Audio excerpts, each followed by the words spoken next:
Albert Camus' The Stranger presents a haunting exploration of a man adrift in a world that demands emotional performance he cannot provide.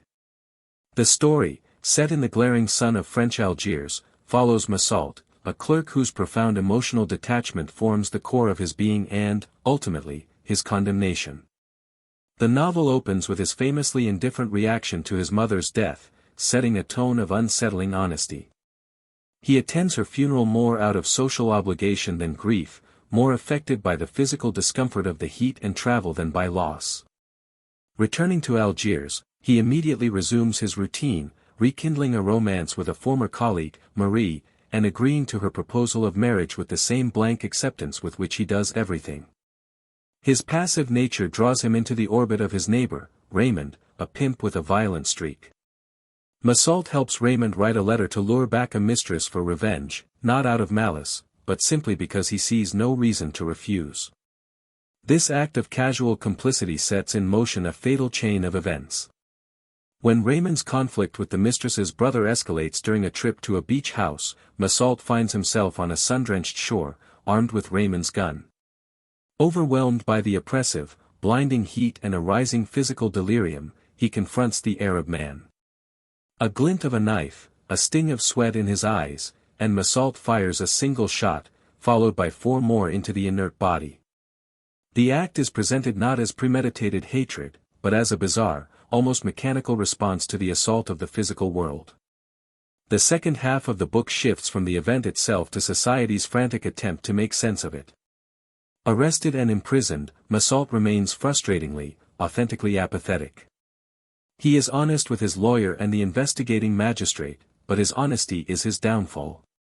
He cannot pretend to have been grief-stricken at his mother's funeral, he cannot manufacture remorse for the killing, he openly states his disbelief in God.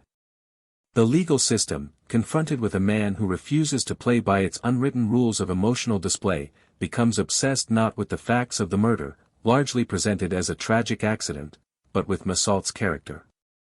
The trial transforms into a prosecution of his soul.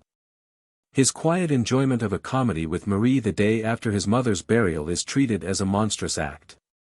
His calm acceptance of life is interpreted as a heartless rejection of it. As the months in prison pass, Massault adapts to his confinement, finding a strange peace in the limitation of choices. Marie's visits cease, and he settles into the rhythms of his new, stripped-down existence. In his cell, he grapples with the finality of his situation, initially fleeing from the thought of an appeal or divine hope.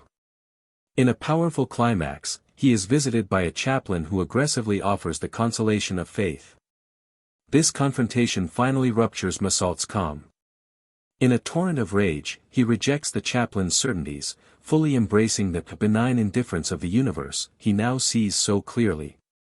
He realizes that his life, like all lives, has had no inherent meaning beyond the physical experiences he has had, the warmth of the sun, the smell of Marie's hair, the cool of evening.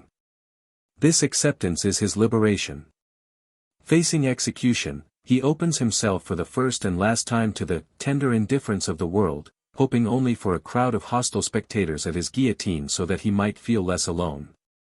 The novel leaves us with a man who, in acknowledging the absolute absurdity of existence, finds a raw and desperate form of peace. Camus does not ask us to like Massault, but to recognize the terrifying mirror he holds up to a society that often values performed sentiment over authentic experience, and that fears most deeply those who live outside its comforting, yet arbitrary, narratives.